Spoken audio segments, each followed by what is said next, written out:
মা বাবার সাথে শাশুড়ি বেশি ভালোবাসা। আমরা দাঁড়াও তো বাবা, তুই দাঁড়াও বাইরে না যাই। আচ্ছা হ্যাঁ, তোমার গুণ আমি তাই নিয়ে ছিঁড়ে পারবো না। আচ্ছা খাইছে, হ্যাঁ সেটাই তো আমি বলতেছি। আর মা বাবা আমি হেঁটে বলতেছি, আমি তোমার পক্ষে যে মা বাবা মুরগি জব করে 3 ভাই 3 বোনে খাওয়াইছে, 6 জনে খাওয়াইছে, আর শাশুড়ি মুরগি জব করে আমাকে একাই খাওয়াইছে, তাহলে ভালো কিনা কথা বল? শাশুড়ি না এই জন্য আল্লাহ বীর হিসেবে বেহেস্তে দিও। তাহলে এই লোক চলে যাবে, মা বাবার ওয়াজ করলে এই লোক যাবে না আমি উঠে দেবে? টাকা কল দিবে ছেলে নিলে না। আজকেই দিয়ে হলে কি হয় তোমার সারা বিশ্বে ভাইরাল। ভালো করে তুলছ তো। এই যে মা বাবার পক্ষের বিপক্ষের লোক আর শ্বশুর শাশুড়ির পক্ষের লোক, তাহলে আল্লাহ বললো যে মা বাবার খেদমত করো। কথা কার? আল্লাহ আবার বলতেছে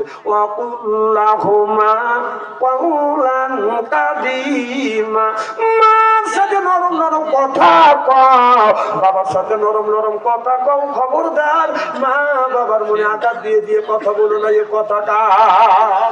তাহলে আল্লাহ বললো মা বাবার মনে আঘাত দিয়ে কথা কও না, আস্তে আস্তে তুমি কথা বলো।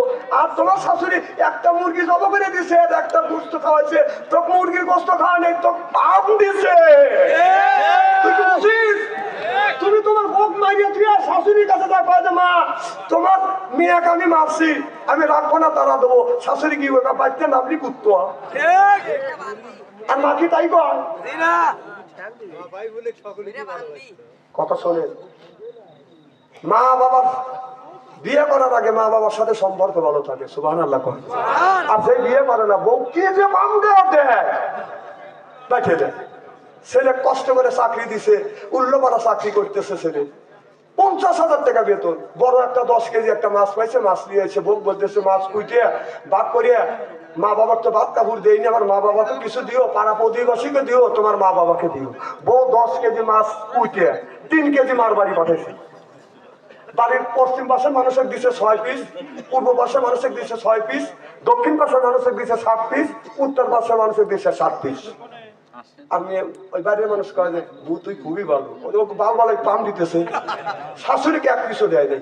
ওরা রান্না করে খাওয়া দেয়, সে বুড়িক বলতেছে ও মা চাষিমা তোমার বেটার বউ মাছ দিছিল খুব স্বাদ, ও মা তোমার এগুলো আমাকে দিল না। তখন যা বলতেছে ও বৌমা কষ্ট করে বেটা মানুষ করছি, বেটা 10 কেজি মাছ আনছে বা, আর তুমি মাছ কুইটে তোমার মার বাড়ি দিলে, আশেপাশের মানুষকে দিলে, 1 পিসকে দিতে পারলো না, গুঁড়োটা খাওয়াইলে, গুঁড়োটা কতদিন ধরে ভাত খেতে পারে না। বউ মাথায় কাপড় পেঁচা বাইতে কয় যে আমার স্বামী কামাই করে আনছে, আমার স্বামীকে আমি যা খুশি তাক দেবো, তোর স্বামী কামাই করে আন্যের কথা তুই দেখা যা। আমার স্বামী কামাই করে আনছে, আমি যা খুশি তাক দেবো, তোক দেবো না। তোর স্বামী কগা কামাই করে আইনে তুই মানুষের দেখা।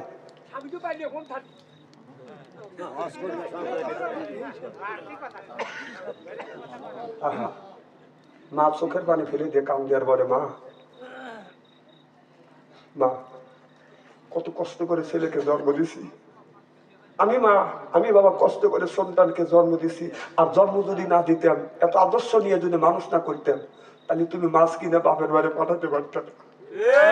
আমার ছেলে বলতো যে আমার মা আগে 1 পিস মাছ দিই, বাবাকে আগে মাছ দিই, আমার বেটা ভালো দেখি। তারপরও মা আল্লাহর কাছে দোয়া করে আল্লাহ আমার ছেলে আমার বেটার বউ যাতে কষ্ট পায় না, নাতিপুতিকে তুমি সুখে রাখো। এটি হলো মা। যার মানে সে মায়ের ব্যথা বোঝে, বাবা যার মারা গেছে সেই কিন্তু বাবার ব্যথা বোঝে। বাজার আমার বাবা এই জমিনে বেঁচে ছিল 112, আমার মা বেঁচে ছিল 112 বছর পর্যন্ত, আর আমার বাবা 97 বছর পর্যন্ত বাজান বেঁচে ছিল। আমি যখন মাহফিলে যাইতাম আমার বৃদ্ধ বাবার পায়ে হাত রাখতাম, চুমো দিতাম, মায়ের পায়ে হাত রাখতাম, চুমো দিতাম, মা আসিয়া আমার কপালে চুমো দিস। আজকে মা নাই, আজকে যখন এই মাহফিলে আসতে আমাকে ঘরের দরজা পছন্দ বললাম আল্লাহ আজকে যদি মা থাকতো মার পায়ে হাত রেখে চুমো দিতাম, মা কপালে চুমো দিত। আজকে মা কপালে চুমো দেয় নাই, দোয়াও করে নাই। আমার মা বলছে বেটা রে তুমি কয়টায় আসবে? আমি বলেছি মা আমি রাত 12টার সময় আসবো। এবার 12টা যখন বেজেছে আমার মা আমার আব্বাকে বিছানায় থাকতে দেয় নাই। তখন তো আমি মাইকো নিয়ে যাই না, তখন তো বাজান হেঁটে হেঁটে মাহফিলে গেছি। আমার বাবা 3 রাস্তার মোড়ে দেয় আমার জন্য অপেক্ষা করেছে, আমি আসি নাই। আর এক রাস্তা দিয়ে হেঁটে গেছে, আবার চিন্তা করছে বেটা মনে হয় ওই রাস্তা দিয়ে চলে আসছে। দৌড়া বাড়িতে এসে আমার মারে জিজ্ঞেস করছে আমার বেটা বাচ্চা আনসারি আসছে। মা বলে না বেটা আসে নাই। বাবা শীতের মধ্যে দৌড়া 3 রাস্তার মোড়ে চলে গেল। দেখি ওই সময় শীতের তেমন পোশাক ছিল না, বাদন কনকনে শীত, অন্ধকার রাত, ঘন কুয়াশা। আমার বাবা দেখে থরথর করে কাঁপতেছে। কি বাবা কখন তুলে ধরো?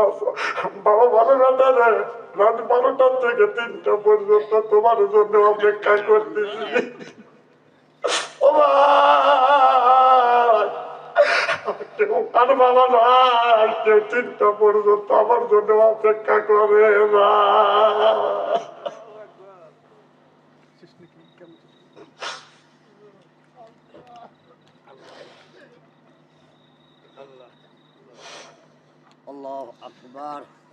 ভাই যার বাবা নাই সে বাবার কথা বলতে, মা যার দড়িয়ে দেয় সে মায়ের কথা বলতে। ওই লোকটার কলিজে আঘাত লাগবে যার মা নাই, চোখে পানি আসবে ওই লোকটার চোখে পানি আসবে। মা কি নিয়ম আমি দেখেছি। আমার বাবা মৃত্যুর পরে আমাকে কে যেন বললো তোমার বাবাকে, আমার বাবা মৃত্যুর পরে মশারির মধ্যে নিয়ে গেছে, আমাকে বললো বেটা তোমার বাবার জামাটা আমি খুলে দাও। আমি যাই, আমার বাবা মারা গেছে, বাবা শুয়ে আছে, গোসল করবার জন্য নিয়ে গেছে, বাবার জামা খুলে গেঞ্জি খুলে দেখি বাবার শরীরে কিছু নাই, শুধু 4টা হাড় আছে। আমি বাবা কপালে চুমা দিয়ে বললাম বাবা আমাদের মানুষ করবার জন্য তুমি কিছুই নিয়ে যাইতে পারলে না, 4টা হাত নিয়ে গেলা। বাবা মৃত্যুর পর আমি পাগলের মতো মতন হয়ে গেলাম। আমি দেখছি রাত 2টা 3টার সময় যখন আমি বাসায় আসছি, আসিয়া বিবির ঘরে দরজা হাত দিছি, দরজা শক্ত। ছেলের ঘরে দরজা হাত দিছি, দরজা শক্ত। মার ঘরে দরজার কাছে গেছি, দরজা খুলে গেছে। যা দেখে মা দুঃখিনী এখন পর্যন্ত ঘুমা নাই আমার জন্য জেগে আছে। বলছে মা কেন তুমি ঘুমাও না? মা বলে বেটা রে যতক্ষণ পর্যন্ত তুমি না আসো আমি তোমার মা ঘুমাই না। ও বাজার এখন মা না কেউ আমার জন্য দরজা খুলে অপেক্ষা করে না। যে দরজা খুলে অপেক্ষা করতো সেই হলো মা, যে বসে থাকতো সেই মা, আর কেউ থাকে না। এখন রাত 2টা 3টার সময় যায়, বিবির ঘরের দরজা পাশে তার কেউ খোলা যায় না দরজা। তখন কনকনা শীত, হাইটে গেছি, শীতে হাত বাঁকা হয়ে গেছে, পা বাঁকা হয়ে গেছে। মার সাথে দেখা না করে বিবির ঘরে শুইনি। মা এমন ভালোবাসে এসেছি, মা এমন একজন নিয়ামত। 112 বছর বয়স, আমার হাত ধরে দেখে হাত ঠান্ডা, পা ঠান্ডা, কপাল ঠান্ডা। আমার মা বুড়া মানুষ ওই রাত্রে উঠিয়া বাদান সরিষার তেল গরম করিয়া আমার সর্ব শরীরে মালিশ করি। এখন হাত বাঁকা হইলে শীত হলে আর কোনো মানুষ আর সরিষার তেল মালিশ করি, আমার গরম করি আমার শরীরে মালিশ করি। যেই লোকটা মালিশ করতো ওই মানুষটা হলো বাদান মা। আর যেই লোকটা আমারে আপনার ছায়ার মতো পাহারা দিয়ে রাখতো ওই মানুষটা হলো বাবা। যেরকম সুবহানাল্লাহ। কেন ওই মা ওই বাবারে কষ্ট দেয়? মা বাবার খেদমত করলে আল্লাহ 3টা জিনিস দেয় যার জন্য আমরা পাগল।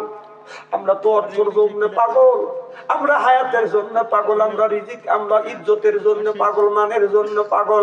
আপনি যদি যার জন্য পাগল সেই 3টা জিনিস দেয়। আপনি যদি মা বাবার খেদমত করেন আল্লাহ 1 নম্বর ইজ্জত বাড়িয়ে দেয়। মা বাবার খেদমত করলে আল্লাহ মানুষের কাছে ইজ্জত তোমার বাড়িয়ে দিবে। 2 নম্বর রিজিকের অভাব আল্লাহ দূর করে দিবে। 3 নম্বর অসুখ বিসুখ কম দিবে, আল্লাহ হায়াত বাড়িয়ে দিবে। ভাই ওই মারে কেন কষ্ট দিবে? বাবারে মারে কষ্ট দেবো না। মা বাবার সাথে সুন্দর ব্যবহার করো, 5 ওয়াক্ত নামাজ পড়ো, বিবিরে পর্দা রাখবো, ছেলেদেরকে নামাজের কথা বলবো। আপনার ছেলের বয়স 20 বছর, 20 বছর আপনার ছেলের বয়স, আপনার ছেলে 20 বছরের মধ্যে 1 বছরের মধ্যে এক ওয়াক্ত ফজরের নামাজ পড়ে না। আপনি বাবা ছেলেকে নামাজের তাগিদ দিলেন না।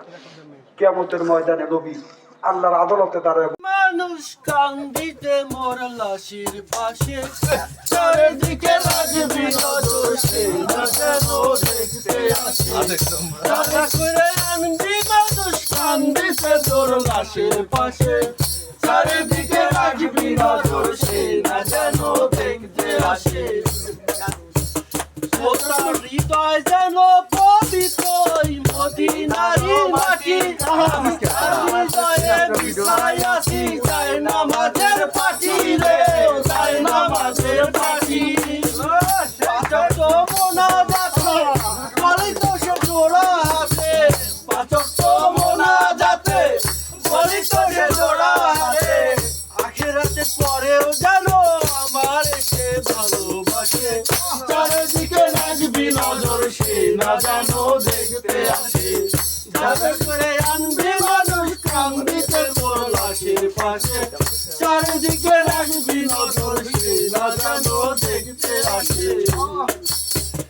ও তার হৃদয় যেন পবিত্র মদিনারি মাটি, তার হৃদয়ে বিছাই আছি যায় নামাজের পাটি রে, যায় নামাজের পাটি। সে যদি পাইরে খবর কেমনে দিবি লাশের কবর, আমার জাগিতেই হবে যদিও তার নয়ন ভাসে, চারিদিকে লাগবি নজর, সে না জানো দেখতে আসে। চারিদিকে লাগবি নজর, সে না জানো দেখতে আসে।